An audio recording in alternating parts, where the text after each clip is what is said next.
तो last episode के and पे हमने देखा था कि हमारे मास्टर सोंग जो थे अपने बेटे योंग से पूछता है कि मेरी तकनीक के बारे में तुम क्या कहना चाहते हो, तुम्हें क्या लगता है कि मैं यहाँ पर अपनी टेक्निक में कैसा हूँ। तो हमारा योंग जो होता है उन्हें वहाँ पर कुछ बताता है, यानी कि उनकी टेक्निक के रिलेटेड ही कुछ बताता है। वो एक पेड़ की तरह है जो कि यहाँ पर जमीन के अंदर पूरी फिल्मली खिड़े हैं, यानी कि यहाँ पर एक ऐसा पेड़ है जो कि कभी गिर नहीं सकता, बहुत ज्यादा मजबूत है। तो फादर उसकी बात सुनने के बाद काफी ज्यादा खुश हो जाते हैं और वहाँ पर हंसना शुरू कर देते हैं। फिर साथ ही वहाँ पर योंग उनसे कहता है फादर क्या हो, क्या आप यहाँ पर खुश क्यों हो रहे हैं। तो उससे कहता है कि तुम्हारा जवाब बिल्कुल ठीक था और मुझे लगता है कि तुम पूरी तरह से तैयार हो। और इसी के साथ ही वो अपनी तलवार जो होते हैं उसके हवाले कर देते हैं। तो वो योंग को अपनी जेड व्हाइट स्वॉर्ड दे देते हैं और उसे कहता है कि स्वॉर्ड को अपने पास रखो और मुझे लगता है कि कल से तुम यहाँ पर इसके साथ ही प्रैक्टिस करोगे, कल से तुम यहाँ पर व्हाइट जेड स्वॉर्ड के साथ ही प्रैक्टिस करोगे और इसी के साथ ही तुम यहाँ पर अपनी टेक्निक को निखारोगे। तो योंग उनसे कहता है लेकिन फादर ये तो हमारी फैमिली का हेयरलूम है, आप यहाँ पर मुझे ये कैसे दे सकते हैं। तो फादर उसे कहता है कि एक तलवार सिर्फ तलवार होती है, एक तलवार के नाम से या फिर उसके काम से इसे नहीं जाना जाता, बल्कि जो बंदा उसे इस्तेमाल करने वाला होता है उसकी काबिलियत के ऊपर डिपेंड करता है कि वो उस तलवार को कैसे यूज करता है। साथ ही फादर उसे कहता है कि अब जबकि मैं यहाँ पर काफी अच्छे मूड में मैं दरवाजे के ऊपर जाता और उस बुढ़ी औरत को अंदर ले आता हूँ ताकि उसके लिए गेस्ट रूम खोला जा सके और वो रात यहाँ पर रुक सके,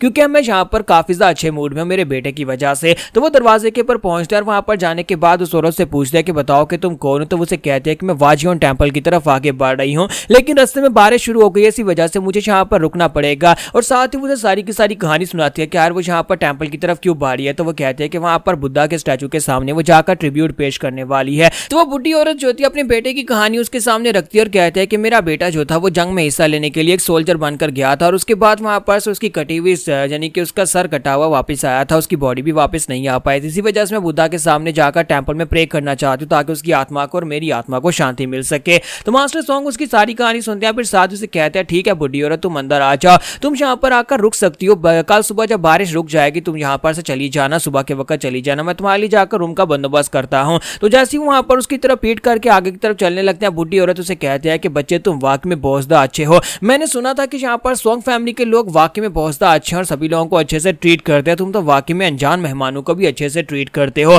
और मुझे लगता है कि तुम्हारी यही रेपुटेशन एक दिन तुम्हारी जान ले लेगी, क्योंकि तुमने यहाँ पर एक बुढ़ी औरत जिसके बारे में तुम कुछ जानते भी नहीं हो, अचानक एक बुढ़ी औरत तुम्हारे दरवाजे पर आई और तुमने उसके सामने अपनी पीठ कर दी और यही तुम्हारी जिंदगी की सबसे बड़ी गलती है। तो मास्टर सोंग जो होता है उसकी बातें सुनकर हैरान हो रहे होता है कि यहाँ पर इस तरह की बात क्यों कह रही है कि मैंने इसकी तरफ पीठ कर दी। और जैसे वो यहाँ पर पीछे की तरफ घूमकर देखने लगते हैं, बुढ़ी औरत जो होती है अपने पास एक पाइप निकालती है और उसके अंदर एक पॉइजनस नीडल होती है, वो उसे सामने की तरफ थूक देती है। ऐसी वो पॉइजनस नीडल जो होती है मास्टर सोंग की कमर के ऊपर लगते हैं तो मास्टर सोंग की बॉडी के अंदर पॉइजन चला जाता है, वो यहाँ पर ग्राउंड के ऊपर गिर जाते हैं और कहते हैं कि तुम क्या कर रही हो बुढ़ी खुसड़, ये तुमने क्या कर दिया है, तुम कौन हो। तो इसी के साथ ही बुढ़ी औरत वहां पर जोर जोर से हंसना शुरू कर देती है और उसे कहती है देखो तो जरा तुम लोग यहाँ पर बेवकूफ निकले, मुझे तो लगा था कि तुम यहाँ के 3 बड़े सेक्टर्स में से एक सेक्टर हो, लेकिन अफसोस कि तुम यहाँ पर शांसी के टॉप सेक्टर्स में से हो तो, लेकिन हो तो बेवकूफी। चाहे तुम लोग यहाँ पर कितने ही महान क्यों ना बन जाओ, लेकिन तुम लोग यहाँ पर राइटियस मास्टर्स हमेशा राइटियस ही रहोगे। यही तुम लोगों की सबसे बड़ी कमजोरी है कि तुम लोगों के सामने अगर कोई यहाँ पर गरीब या फिर मासूम बनकर आ जाए तुम लोग उसके पर भरोसा कर लेते हो। तो मास्टर सोंग वहीं पर से अपनी तलवार निकालते हैं और उस बुढ़ी औरत की खोपड़ी को काट देते हैं और उसे कहते हैं कि अब यहाँ पर चुपचाप मर जाओ, मुझे नहीं पता तुम कौन हो,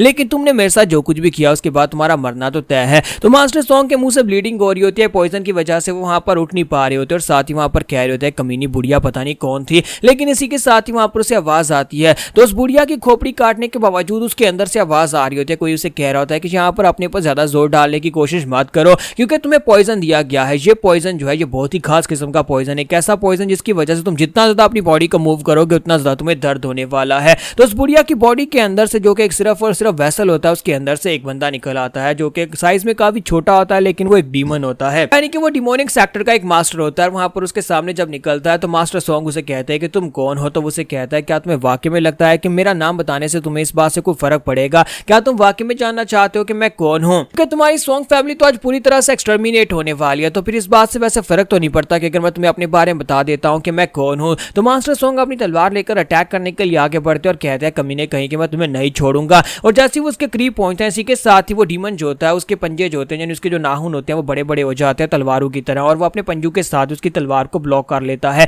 जैसे ही वो उसकी तलवार को ब्लॉक करता है तो मास्टर सोंग देखकर हैरान होते हैं कि उनकी तलवार के अंदर कट लग जाते हैं, यानी कि उसके नाखून इतने तेज होते हैं कि उनकी तलवार के अंदर क्रैक्स पड़ना शुरू हो जाते हैं और वहीं पर से जंप करते पीछे की तरफ हट जाते हैं और कहते हैं कि तुमने सिर्फ अपने नाखूनों के साथ मेरी तलवार के अंदर क्रैक डाल दिया, इसको डिट्रॉइट कर दिया, इसका मतलब यह है कि तुम कोई आम इंसान नहीं हो बल्कि तुम एक ब्लड डीमन हो। तो वो साथ ही से कहते हैं क्या तुम ब्लड डीमन और ब्लड डीमन टेक्निक को यूज कर रहे हो तो वो उसे कहता है कि हाँ मैं यहाँ पर एक ब्लड डीमन हूँ। मास्टर सॉन्ग तुम वाकई में बहुत ज्यादा इंप्रेसिव हो, तुमने सिर्फ और सिर्फ मेरे नाखूनों के ऊपर लगे हुए पॉइजन को देखकर मुझे पहचान लिया और मेरी टेक्निक को पहचान लिया। मास्टर सॉन्ग उसे कहते हैं एक डिमोनिक सेक्टर का कमीना यहाँ पर क्या कर रहा है, क्योंकि डिमोनिक फैक्शन की और राइटियस की वॉर के बाद यहाँ पर डिमोनिक फैक्शन के लोग कहीं पर जाकर छुप गए थे, जहाँ फिर उन्हें ढूंढ ढूंढ कर मार दिया गया था। तो इसी के साथ ब्लड डीमन उसे कहता है कि हाँ तुम वाकई में यहाँ पर काफी ज्यादा समझदार हो और तुम्हें हमारे बारे में काफी सारी नॉलेज है, लेकिन हम लोग यहाँ पर इस व्हाइट जेड स्वर्ड के लिए आए हैं। तुम्हारे पास जो व्हाइट जेड स्वर्ड है वो हमें चाहिए। हमें यहाँ पर ऑर्डर्स मिले हैं कि सबसे पहले यहाँ पर म्यूरियम के अंदर तबाही मचाना स्टार्ट करनी है, तो उसके लिए हमें यहाँ पर एक ट्रॉफी चाहिए होगी ताकि हम लोग म्यूरियम के अंदर सभी लोगों को दिखा सके कि हम लोगों ने पूरे के पूरे एक सेक्टर को बर्बाद कर दिया और हम लोग यानी कि हम लोग डिमोनिक सेक्टर के लोग वापस आ गए। और उसके लिए हमें यहाँ पर तुम्हारी पूरी फैमिली को एक्सटर्मिनेट करके तुम्हारी व्हाइट जेड स्वर्ड को अपने पास लेकर जाना होगा। तो इसी के साथ ही वहां पर उसे कहता है कि अब यहाँ पर रेडी हो जाओ, क्योंकि बहुत ही जल्दी यहाँ पर मेरे पीछे पीछे पूरी डिमोनिक आर्मी आ रही है और सभी लोग यहाँ पर आकर तुम्हारी पूरी फैमिली को नाइलेट कर देंगे और आज तुम्हारी फैमिली का कोई एक इंसान भी जिंदा नहीं बच पाएगा। म्यूरियम के अंदर वापस कम बैक करने के लिए हमें यह करना बहुत ज्यादा जरूरी है। जबकि मास्टर सॉन्ग सोच रहे होता है कि ये कमीने जैसा कि ये कह रहा है, मुझे लगता है कि बहुत ही जल्दी बाकी डिमंस भी यहाँ पर आ जाएंगे। इससे पहले कि वो लोग यहाँ पर आए मुझे इस कमीने को मारना होगा। इसको जल्दी से जल्दी मार डालता हूँ ताकि मैं अपनी फैमिली को बचाने के लिए उन्हें यहाँ पर से लेकर भाग सकूं। और इसी तरह चलता रहा तो मैं अपनी फैमिली को बचा नहीं पाऊंगा और सारे के सारे लोग मारे जाएंगे। चलो ये तो अच्छी बात है कि मैंने अपनी जेड व्हाइट स्वर्ड पहले ही अपने बेटे के हवाले कर दी थी और बस उम्मीद करता हूँ कि मेरी वाइफ इतनी समझदार निकले कि मेरे बेटे को यहाँ पर से भगा दे ताकि वो लोग उस व्हाइट जेड स्वर्ड के साथ सेफ रहें। और इसी के साथ ही वहां पर ब्लड डीमन जो होता है अपने पंजे लेकर उसके ऊपर अटैक करने के लिए तैयार होता है और उसे कहता है कि तुम्हें यहाँ पर और कुछ करने की जरूरत नहीं है, पॉइजन पहले तुम्हारी बॉडी के अंदर जा चुका है, तुम और कुछ कर भी नहीं पाओगे,